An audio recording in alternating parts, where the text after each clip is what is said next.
Hello mga mi! Minsan ba trip nyo rin mag-rice for breakfast? Minsan nagpe-prepare ako ng heavy breakfast namin, lalo pag hindi ako nag-rice ng dinner, then alam ko maraming gagawin sa umaga. So, dahil mahilig kami sa omelette, nag-try ako ng different way to cook omelette. So, nag-try ako mag-add ng milk. Kaya lang, nung tinry ko siya with rice, parang hindi siya masyadong bagay. Then, kailangan ko din i-adjust yung salt niya. So, feeling ko mas bagay siya sa bread.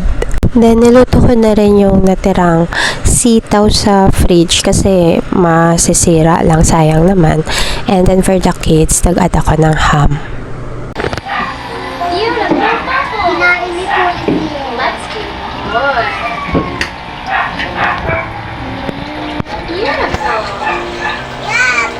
Para maging memorable ang ating balik-alindog kilikili, so i-reveal ko na rin ang aking postpartum kilikili. So actually, hindi naman ako masyadong nagwo-worry sa kilikili ko kasi alam ko naman pag tumagal, babalik din siya sa dati. So puputi din yan, and yung parang dark shadow, para siyang magiging dead skin o libag. Bumili pala si daddy ng mga fruits kasi yung mga bata, sobrang hilig naman yan sa prutas. So wala akong problema pagdating sa prutas, pero pagdating sa gulay, yan lang ang problema. So yan naman yung breakfast for today.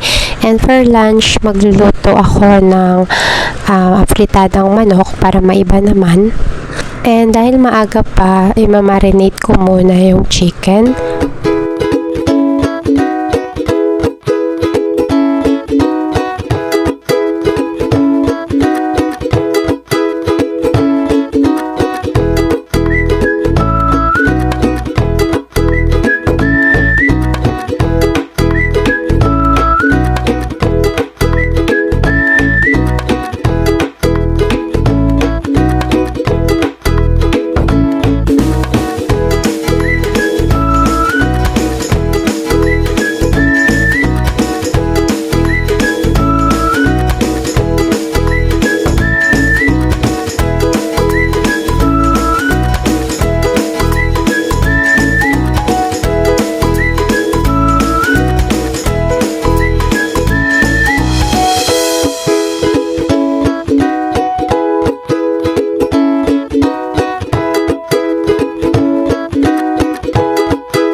Pwede din kayo maglagay ng green peas, and para mas masarap actually, pwede nyo lagyan ng reno.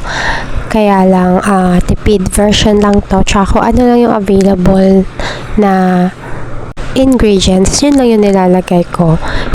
Para mas masarap, and dahil mahilig kami sa cheese, so nilagyan ko na lang din ng cheese. And kung ako lang, mas gusto ko spicy version. So, pwede ko lagyan ng red chili, kaya lang may kids kasi. So, for merienda, nag-prepare naman ako ng fruits. So, may nabili si dading avocado. And dahil malalambot na halos lahat, so parang isa na lang ata yung tinira ko dyan. So, tinimplahan ko na siya ng milk, tsaka ng condensed milk.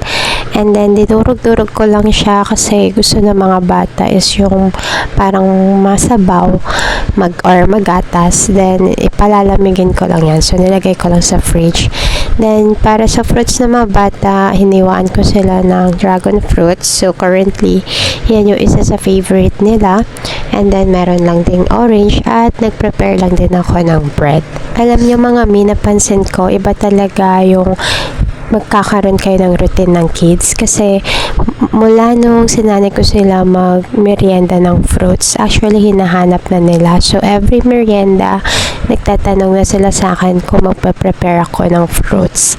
So, iba talaga kung bibigyan natin ng routine yung mga kids.